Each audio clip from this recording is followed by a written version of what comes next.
ತುಂಬ ಡೀಟೇಲ್ ಆಗಿ ಹೇಳ್ಕೊಡ್ತಾರೆ. ಬ್ಯಾಲೆನ್ಸ್ಡ್ ಸ್ಟ್ರಕ್ಚರ್ ತಗೊಂಡು ಹೋಗಬೇಕು, ಟೀಮ್ ವರ್ಕ್ ಮಾಡಬೇಕು. ಇದೆಲ್ಲ ನೀವು ನೆಕ್ಸ್ಟ್ ಲೆವೆಲಲ್ಲಿ ತುಂಬ ಸೀರಿಯಸ್ ಆಗಿ ಕಲ್ತ್ಕೋಬೇಕಾದ್ರೆ ಸ್ಟ್ರಕ್ಚರ್ ಬಗ್ಗೆ ಎಲ್ಲ ಬೇಸಿಕ್ಸ್ ಇಂಪಾರ್ಟೆಂಟು. ಸ್ಟ್ರಕ್ಚರ್ ಎಲ್ಲ ನಿಮಗೆ ಹೆಂಗೆ ಹಾಕೋಬೇಕು, ಯಾವ ರೀತಿ ಹಾಕೊಂಡ್ರೆ ನಿಮ್ಗೆ ದುಡ್ಡು ಬರುತ್ತೆ, ಜಾಸ್ತಿ ಬರುತ್ತೆ, ಡೆಪ್ತ್ ಎಷ್ಟು ಇರಬೇಕು, ವಿಡ್ತ್ ಎಷ್ಟು ಇರಬೇಕು, ಅದೆಲ್ಲ ಹೇಳ್ಕೊಡ್ತಾರೆ. ಬಟ್ ಬೇಸಿಕ್ ಮರಿಬಾರ್ದು. ಬೇಸಿಕ್ ಏನು? ಯೂಸ್, ಶೇರ್, ಇನ್ವೈಟ್, ಇದೆಲ್ಲ ಬೇಸಿಕ್ ನಿಮಗೆ. Next be a role model. ಇದು ನಾನು ನಿಮಗೆ ಅಷ್ಟು ಈಸಿ ಅಂತ ಹೇಳಲ್ಲ, ಹೇಳೋದು ಈಸಿ, ಎಲ್ಲರೂ ಹೇಳ್ತಾರೆ. ಬಟ್ ಫಾಲೋ ಮಾಡೋಕ್ಕೆ ನಿಮ್ಮಲ್ಲಿ ಏನು ಬರಬೇಕು ಅಂದರೆ ಕಮಿಟ್ಮೆಂಟ್ ಬರಬೇಕು. ಈಗ ನಾವು ಏನು ಹೇಳಿದ್ವಿ ಅದೆಲ್ಲ ಸಮ್ಮರಿ ಪಾಯಿಂಟ್ಸಲ್ಲಿದೆ ನೋಡಿ. ಎಲ್ಲ ಸಮ್ಮರಿ ಏನು?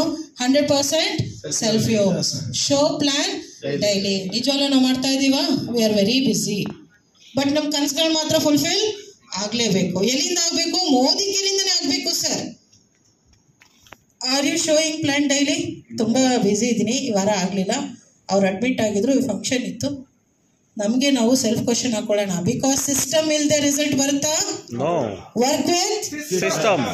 ನೋಡಿ, ನೀವೇ ಹೇಳ್ತಾ ಇದ್ದೀರಾ ಸಿಸ್ಟಮ್ ಇಲ್ಲದೆ ರಿಸಲ್ಟ್ ಬರಲ್ಲ. ಆದರೆ ನಾವು ಯಾಕೆ ಕೆಲಸಗಳನ್ನ ಮಾಡ್ತಾ ಇಲ್ಲ? Best of the best opportunity ಅಂತ ನಾವು ನಂಬ್ತೀವ?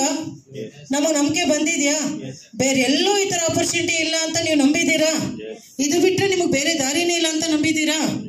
ಇದ್ರೂ ಕೂಡ ಆ ದಾರಿಯಲ್ಲಿ ನನ್ನ ಕನಸು ಫುಲ್ಫಿಲ್ ಆಗಲ್ಲ ಅಂತ ನಿಮ್ಗೆ ಅರ್ಥ ಆಗಿದೆಯಾ? ಹಾಗಿದ್ರೆ ನೀವು ಇದನ್ನೆಲ್ಲನೂ ಫಾಲೋ ಮಾಡಲೇಬೇಕು.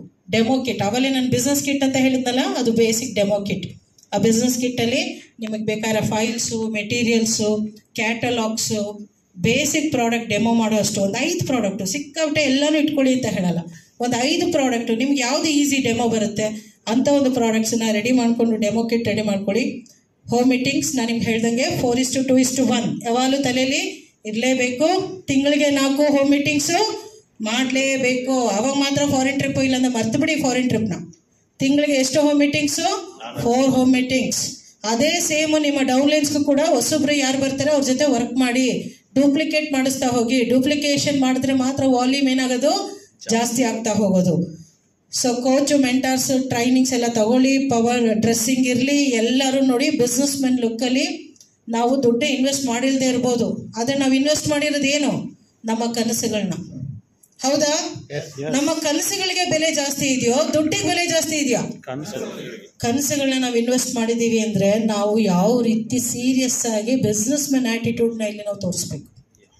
ನಾವು ಒಂದು ವೆಲ್ ಡ್ರೆಸ್ಡ್, ಇವತ್ತು ಹೆಂಗೆ ಡ್ರೆಸ್ ಮಾಡ್ಕೊಂಡು ಬರಬೇಕು ಅಂದರೆ ನಿಮಗೆ ಕೇಳಬೇಕು. ಡಿಫ್ರೆಂಟಾಗಿ ಇನ್ ಶರ್ಟ್ ಎಲ್ಲ ಮಾಡ್ಕೊಂಡು ನೀಟಾಗಿ ನೀವು ಬ್ಲೇಸರ್ ಎಲ್ಲ ಹಾಕ್ಕೊಂಡು ಬರ್ತಾ ಇದ್ರೆ ಕೇಳಲ್ವ ನಿಮ್ಮ ಅಕ್ಕಪಕ್ಕದ ಮನೆಯಲ್ಲಿ? ಎಲ್ಲೋಗ್ತಿದ್ದೀರಾ? ಬಿಸ್ನೆಸ್ ಮೀಟಿಂಗ್ ಇದೆ ಅಂತ ಹೇಳಿ, ನನ್ನ ಬಿಸ್ನೆಸ್ ಮೀಟಿಂಗ್ ಇದೆ ಅಂತ ಹೇಳಿ, ನನ್ನ ಟೀಮ್ನೆಲ್ಲ ಕರೆದಿದ್ದೀನಿ ಅಂತ ಹೇಳಿ, ತುಂಬ ಡಿಸ್ಕಷನ್ಸ್ ಇದೆ ಅಂತ ಹೇಳಿ. ನೋಡಿ, ಈ ಥರ ನೀವು ಆ್ಯಟಿಟ್ಯೂಡ್ನ ಡೆವಲಪ್ ಮಾಡ್ಕೊಳ್ಳಿ. ನಾವು ಸುಮ್ಮನೆ ಹೇಳ್ತಾ ಇಲ್ಲ. ಇದು ಯಾರು ಬಿಸ್ನೆಸ್ಸು? 800 ಪ್ರಾಡಕ್ಟ್ಸ್ಗೆಲ್ಲ ಓನರ್ಸ್ ಯಾರು? ಮತ್ತೆ ಅದು ಆ್ಯಟಿಟ್ಯೂಡಲ್ಲಿ, ಡ್ರೆಸ್ಸಿಂಗ್ ಸೆನ್ಸಲ್ಲೂ ಕೂಡ ರಿಫ್ಲೆಕ್ಟ್ ಆಗಬೇಕು. ನೀವು ಟೀಚಬಲ್ ಆಗಿರಬೇಕು, ಪಂಚುವಲ್ ಆಗಿರಬೇಕು, ಟೈಮ್ ಸೆನ್ಸ್ ಇರಬೇಕು. 10:30 ಸ್ಟಾರ್ಟ್ ಅಂದರೆ 10:30ಗೆ ಹಾಲಲ್ಲಿ ಪಟ್ ಅಂತ ಇರಬೇಕು. ಆವಾಗ ನಿಮ್ಮ ಡೌನ್ಲೈನ್ಸ್ ಇರ್ತಾರೆ. ನೀವೇ ಲೇಟಾಗಿ ಬಂದರೆ ನಿಮ್ಮ ಡೌನ್ಲೈನ್ಸ್, ಅವ್ರು ಲೇಟಾಗಿ ಬರ್ತಾರೆ, ನಾನು ಲೇಟಾಗಿ ಹೋಗೋಣ. ಬೇಸಿಕ್ ಸ್ಟೆಪ್ಸು ಕೂಡ ಇಂಪಾರ್ಟೆಂಟು. ಸಿಸ್ಟಮ್ ಅಂದರೆ ಏನು? ಇದೇ ಸಿಸ್ಟಮು, ಇನ್ನೇನು ಅಲ್ಲ. ಅದಕ್ಕೆ ನಾನು ನಿಮಗೆ ಸ್ಟಾರ್ಟಿಂಗ್ಗೆ ಹೇಳಿದ್ದು, ನ್ಯಾಚುರಲ್ ಸಿಸ್ಟಮು ಇದೆ, ಅನ್ಯಾಚುರಲ್ ಸಿಸ್ಟಮು ಇದೆ. ಎರಡೂ ಅಷ್ಟೇ. ನಾವು ಸರಿಯಾಗಿ ಮಾಡಲಿಲ್ಲ ಅಂದರೆ ಕೆಲಸ ಮಾಡಲ್ಲ. ನಾವು ಊಟ ಮಾಡಿದ್ರೇ ಜೀರ್ಣ ಆಗೋದು. ಊಟನೇ ಮಾಡಲಿಲ್ಲ ಅಂದರೆ ನಮ್ಮ ಶಕ್ತಿ ಬರುತ್ತಾ? ಅದೇ ರೀತಿ ಗಾಡಿಗೆ ಪೆಟ್ರೋಲ್ ಹಾಕಿದ್ರೆ ಮಾತ್ರ ಗಾಡಿ ಓಡೋದು. ಪ್ರತಿಯೊಂದು ಸ್ಟೆಪ್ಸು ಕೂಡ ನಮಗೆ ಇಂಪಾರ್ಟೆಂಟ್ ಆಗಿರುತ್ತೆ. ತುಂಬ important. Don't talk negative with any one about any one. But ಎಷ್ಟೇ ಹೇಳಿದ್ರು ಇದು ಸ್ವಲ್ಪ ಆಟೋಮ್ಯಾಟಿಕ್ ಆಗಿ ನಮಗೆ ಗೊತ್ತಿಲ್ಲದೆ ಏನಾಗ್ಬಿಡುತ್ತೆ? ಬಂದುಬಿಡುತ್ತೆ. ಸೊ ಅವಾಗ ನೀವೇನು ಮಾಡಬೇಕು? ಸಿಸ್ಟಮ್ ನೆನಪಿಸ್ಕೊಳ್ಳಿ. ಸಿಸ್ಟಮ್ಗೆ ಟೈಮ್ ಇದೆಯಾ ನನಗೆ? ಒಂದು ಸ್ಮಾಲ್ ಎಕ್ಸಾಂಪಲ್. ಒಂದು ಊರಲ್ಲಿ ಒಂದು ಕತ್ತೆ ಇತ್ತಂತೆ, ಡಾಂಕಿ. ಒಬ್ಬನ ಹತ್ರ ಒಂದು ಕತ್ತೆ ಇತ್ತು. ಅವನೇನು ಮಾಡ್ತಿದ್ದ ಅಂದರೆ, ಒಂದು ನೀವು ಕೆಲವೊಂದು ಸೈಕಲ್ಗಳ ಮೇಲೆ ಚಿಕ್ಕ ದೇವ್ರನ್ನ ಇಟ್ಕೊಂಡು ಮನೆಗೆ ಹೋಗೋದು, ರೋಡ್ಗಳ ಹತ್ರ ಹೋಗೋದು, ಸರ್ಕಲ್ ಹತ್ರ ನಿಂತ್ಕೊಳ್ಳೋದು ಎಲ್ಲ ನೋಡಿದಿರ ಅಲ್ವಾ? ದುಡ್ಡು ಹಾಕ್ತಾ ಇರ್ತಾರೆ. ಇವನ ಹತ್ರ ಸೈಕಲ್ ಇಲ್ಲ. ಸೊ ಇವನೇನು ಮಾಡ್ದ, ಒಂದು ಸ್ಮಾಲ್ ಚಿಕ್ಕ ವಿಗ್ರಹ ಇರೋಂಥ ಚಿಕ್ಕ ಮಂಟಪ ಇಟ್ಕೊಂಡು ಆ ಕತ್ತೆ ಮೇಲೆ ಕೂರಿಸ್ಕೊಂಡು ಆ ಮಂಟಪನ ಎಲ್ಲ ಅಂಗಡಿ ಮುಂದೆ ಹೋಗೋದು, ಅಲ್ಲಿ ಅವನು ಕಲೆಕ್ಷನ್ ಎಲ್ಲ ಮಾಡ್ತಿದ್ದ. ಇವನ ಕತೆ, ನಾವು ಕತ್ತೆ ಮೇಲೆ ಏನು ಇಟ್ಕೊಂಡಿದ್ದಾರೆ, ಒಂದು ಸ್ಮಾಲ್ ವಿಗ್ರಹ ಇಟ್ಕೊಂಡಿದ್ದಾರೆ, ಒಂದು ದೇವ್ರದ್ದು, ಒಂದು ಚಿಕ್ಕ ಮಂಟಪದಲ್ಲಿ. ಸೊ ಅವ್ನು ಹೋಗಿದ ತಕ್ಷಣ ಎಲ್ಲರೂ ದುಡ್ಡು ಹಾಕೋದು, ಪ್ರಸಾದ ತಗೊಳ್ಳೋದು, ಅಕ್ಷತೆ ತಗೊಳ್ಳೋದು, ಕುಂಕುಮ ತಗೊಳ್ಳೋದು, ಇದೆಲ್ಲ ಮಾಡ್ತಿರ್ತಾರೆ. ಕತ್ತೆಗೆ ಫುಲ್ ಖುಷಿ. ಹೋಗಿದ ತಕ್ಷಣ ಎಲ್ಲ ನಮಸ್ಕಾರ ಮಾಡ್ತಿರ್ತಾರೆ. ಆಮೇಲೆ ಈ ಕತ್ತೆಗೆ ತಿನ್ನೋದಕ್ಕೆ ಪ್ರಸಾದ ಅದು ಇದು ಏನೇನೋ ಕೊಡ್ತಿರ್ತಾರೆ. ಏನು ಒಂದು ಪ್ರೌಡ್ ಬಂದ್ಬಿಡುತ್ತೆ ಅಂದರೆ ಆ ಕತ್ತೆಗೆ, ಅಪ್ಪ ಏನು ಮರ್ಯಾದೆ ಕೊಡ್ತಿದ್ದಾರೆ ಎಲ್ಲರೂ ನನಗೆ, ಎಲ್ಲೋದ್ರೂ ನನಗೆ ಕೈ ಮುಗಿತಾ ಇದ್ದಾರೆ, ಎಲ್ಲೋದ್ರೂ ನಂಗೆ ತಿನ್ನಕ್ಕೆ ಏನಾರು ಕೊಡ್ತಿದ್ದಾರೆ. ಮೊದಲೆಲ್ಲ ಓಡಿಸ್ತಾ ಇದ್ರು, ಹೊಡಿತಾ ಇದ್ರು. ಏನಿದು ಕತೆ, ನನ್ನ ಜೀವನನೇ ಚೇಂಜ್ ಆಗ್ಬಿಟ್ಟಿದೆ ಅಂತ ಫುಲ್ಲು ಕತೆ ತಲೆಗೆ ಬಂದ್ಬಿಡುತ್ತೆ. ಫುಲ್ಲು ಕತೆ ಹೆಂಗ್ ಆಗ್ಬಿಡುತ್ತೆ ಅಂದ್ರೆ, ಒಂದು ಫೈನ್ ಡೇ ಅವ್ನು ಓನರ್ ಮಾತೆ ಕತೆ ಕೇಳಲ್ಲ. ಏನ್ ಮಾಡ್ಬಿಡುತ್ತೆ ಕತ್ತೆ, ಓನರ್ನ ಬಿಟ್ಟು ಬಂದ್ಬಿಡುತ್ತೆ. ಓನರು ಬಿಟ್ಟು ಬರ್ಬೇಕಾದ್ರೆ ಓನರು ಕತ್ತೆ ಭುಜದ ಮೇಲಿರುವಂತ ದೇವ್ರ ವಿಗ್ರಹನ ಏನ್ ಮಾಡ್ಬಿಡ್ತಾನೆ, ಎತ್ಕೊಂಡ್ಬಿಡ್ತಾನೆ. ಕತ್ತೆ ಫುಲ್ಲು ಬೀಗಾಡ್ಕೊಂಡು ಬರುತ್ತೆ, ಅದೇ ಬೀದಿಗಳಿಗೆ ಬರುತ್ತೆ, ಹೋಗಿ ನಿಂತ್ಕೊಳ್ಳುತ್ತೆ. ನಂಗೆ ಊಟ ಕೊಡ್ತಾರೆ, ತಿಂಡಿ ಕೊಡ್ತಾರೆ, ಕೈ ಮುಗಿತಾರೆ ಅಂತ. ಅಲ್ಲಿ ಅಂಗಡಿಯವ್ರು ನೋಡ್ತಾರೆ, ಇದೇನ್ ಕತ್ತೆ ಒಂದೇ ಬಂದಿದೆ, ಕೋಲ್ ತಗೊಂಡು ಓಡಿಸ್ರಿ, ಕತ್ತೆನ ಹೊಡೀರಿ ಅಂತಾರೆ. ಕೋಲ್ ತಗೊಂಡು ಓಡಿಸ್ತಾರೆ ಕತ್ತೆನ. ಎಲ್ಲ ಕಡೆ ಹೋಗುತ್ತೆ ಕತ್ತೆ. ಎಲ್ಲ ಕಾಲಿಗೆ ಬೀಳ್ತಿದ್ದವರು, ಕೈ ಮುಗಿತಿದ್ದವರು, ತಿನ್ನ ಕೊಡ್ತಿದ್ದವರು, ಯಾರು ನನ್ನ ಗುರ್ತಿಸ್ತಾನೆ ಇಲ್ವಲ್ಲ, ಇದೇನಪ್ಪ ಇದು ಅಂತ ಕತ್ತೆಗೆ ಫುಲ್ ಆಶ್ಚರ್ಯ ಆಗ್ಬಿಡುತ್ತೆ. ಹೊಡೆದು ಓಡಿಸ್ತಿರ್ತಾರೆ. ಆಮೇಲೆ ಕತ್ತೆಗೆ ಅರ್ಥ ಆಗುತ್ತೆ, ಬೆಲೆ ನಂಗಲ್ಲ, ಬೆಲೆ ಇದ್ದಿದ್ದು ಯಾವುದಕ್ಕೆ, ದೇವರಿಗೆ. ಬೇಜಾರು ಮಾಡ್ಕೋಬಿಡಿ, ನಾವೆಲ್ಲರೂ ಡಾಂಕೇಸ್ ಇದ್ದಂಗೆ. ಬೆಲೆ ನಮ್ಗಲ್ಲ, ಬೆಲೆ ಇರೋದು ಯಾವುದಕ್ಕೆ, ಸಿಸ್ಟಮ್ಗೆ. ಸಿಸ್ಟಮ್.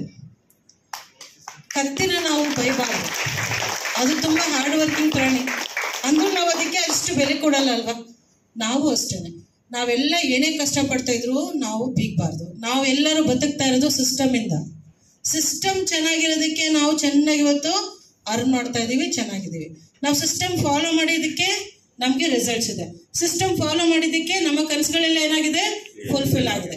ಸಿಸ್ಟಮ್ ಫಾಲೋ ಮಾಡಿದ್ದಕ್ಕೆ ನಾವು ಇವತ್ತು ಫಾರಿನ್ ಟ್ರಿಪ್ಸ್ಗೆ ಹೋಗ್ತಾ ಇದೀವಿ, ನಮ್ ಡೌನ್ಲೆಸ್ ಕರ್ಕೊಂಡು ಹೋಗ್ತಾ ಇದೀವಿ. ನಾನು ಯಾವಾಗ್ಲೂ ಹೇಳ್ತಾ ಇರ್ತೀನಿ, ಮೈಸೂರಿಂದ ಒಂದು ಫ್ಲೈಟ್ ಫುಲ್ ಡ್ರೀಮ್ಸ್ ತಂದಿಂದಾನೇ ಹೋಗ್ಬೇಕು. ಒಂದು ಫ್ಲೈಟ್ ಫುಲ್ ಅತಿ ಶೀಘ್ರದಲ್ಲೇ ಆಗುತ್ತೆ ಅವೆಲ್ಲ. ಅದೆಲ್ಲ ತುಂಬಾನೇ ನಂಬಿಕೆ ಇದೆ ನಮ್ಗೆ. ಆ ಥರ ಆಫರ್ಗಳು ಕೂಡ ಕಂಪ್ನಿ ಕೊಟ್ಟು ನಮಗೆ ಸಪೋರ್ಟ್ ಮಾಡ್ತಾ ಇದ್ದಾರೆ. ಸೊ ಇಲ್ಲಿ ನಾನು ಈ ಸ್ಟೋರಿ ಮುಖಾಂತರ ನಾನು ನಿಮ್ಗೆ ಹೇಳಕ್ ಟ್ರೈ ಮಾಡ್ತಾ ಇರೋದಿಷ್ಟೇ, ಸಿಸ್ಟಮ್ ಅಂದ್ರೆ ಅಷ್ಟು ಬೆಲೆ. It is like god. ನೀವು ಸಿಸ್ಟಮ್ ಅಲ್ಲಿ ಇದ್ರೆ ಮಾತ್ರ ನಿಮಗೆ ಏನಾಗುತ್ತೆ, ರಿಸಲ್ಟ್ಸ್. ಸೊ ಇವತ್ತಿನ ಸಮರಿ ನಿಮ್ಗಿಷ್ಟೇ, ಪೇಷನ್ಸು, ಸಿಸ್ಟಮ್. ಪೇಷನ್ಸ್ ಇರಬೇಕು, ಮತ್ತೆ ನೀವು ಎಲ್ಲಿರ್ಬೇಕು, ಸಿಸ್ಟಮ್ ಅಲ್ಲೇ ಇರಬೇಕು. ನೀವು ಸ್ವಲ್ಪ ಪೇಷನ್ಸ್ ಬಿಟ್ರು ರಿಸಲ್ಟ್ಸ್ ಇಲ್ಲ, ಸಿಸ್ಟಮ್ ಬಿಟ್ರು ರಿಸಲ್ಟ್ಸ್ ಇಲ್ಲ. ಸೊ ನೆಟ್ವರ್ಕ್ ಮಾರ್ಕೆಟಿಂಗ್ ತುಂಬಾ ಈಸಿ, ತುಂಬಾ ಈಸಿ. ನೀವೇನು ಹೊಸದಾಗಿ ಕಲಿಯೋದ್ ಬೇಕಾಗಿಲ್ಲ, ಯಾವ ಎಕ್ಸಾಮ್ ಬರೆಯೋದ್ ಬೇಕಾಗಿಲ್ಲ. ನಾವು ತೋರಿಸಿರೋ ಸ್ಟೆಪ್ಗಳನ್ನ ನೀವೇನ್ ಮಾಡ್ಬೇಕು, ಫಾಲೋ ಮಾಡ್ಬೇಕು. ಆದ್ರೆ ಕೆಲವರು ತುಂಬಾ ಕಾಂಪ್ಲಿಕೇಟ್ ಮಾಡ್ತಾರೆ. ಏನಕ್ಕೆ ಕಾಂಪ್ಲಿಕೇಟ್ ಮಾಡ್ತಾರೆ ಅಂದ್ರೆ, ಅವರೇ ರಿಸರ್ಚ್ ಮಾಡ್ತಾ ಇರ್ತಾರೆ. ಈಗ ನಾನು PhD ಮಾಡ್ತಾ ಇದ್ದೀನಿ, ಆ ಥರ ರಿಸರ್ಚ್ ಎಲ್ಲ ಇಲ್ಲಿ ಬೇಕಾಗಿಲ್ಲ. ನೀವೇ ರಿಸರ್ಚ್ ಮಾಡಿ ಹೊಸದಾಗಿ ಏನು ಕಂಡುಹಿಡಿಯೋದು ಬೇಕಾಗಿಲ್ಲ. ಆಲ್ರೆಡಿ ಇರೋದು ಪ್ರೋನ್ ಸಿಸ್ಟಮ್, ಪ್ರೋನ್ ಸ್ಟೆಪ್ಸ್. ಇದನ್ನ ಮಾಡಿಯಪ್ಪ ನಿಮ್ಗೆ ರಿಸಲ್ಟ್ ಬರುತ್ತೆ, ನಾವು ಗ್ಯಾರಂಟಿ ಅಂತ ಹೇಳ್ತೀವಲ್ವಾ. ನಂಬಿಕೆ, ನಂಬಿಕೆ ಇಡಬೇಕು. ನಿಮ್ಗೆ ಯಾರು ಕರ್ಕೊ ಬಂದಿದ್ದಾರೆ ನಂಬಿ, ಬಿಸ್ನೆಸ್ ನಂಬಿ, ಸಮೀರ್ ಮೋದಿ ಕೇರ್ ಕಂಪನಿ ನಂಬಿ, ನಾವೆಲ್ಲ ನಂಬಿದ್ದೀವಿ. ನಂಬಿರೋದಕ್ಕೆ ನಮ್ಮೆಲ್ಲರ ಜೀವನ ಏನಾಗಿದೆ, ಚೇಂಜ್ ಆಗಿದೆ. ನೀವು ನಂಬಿ, ನಿಮ್ಮ ಜೀವನ ಏನಾಗುತ್ತೆ, ಚೇಂಜ್ ಆಗುತ್ತೆ.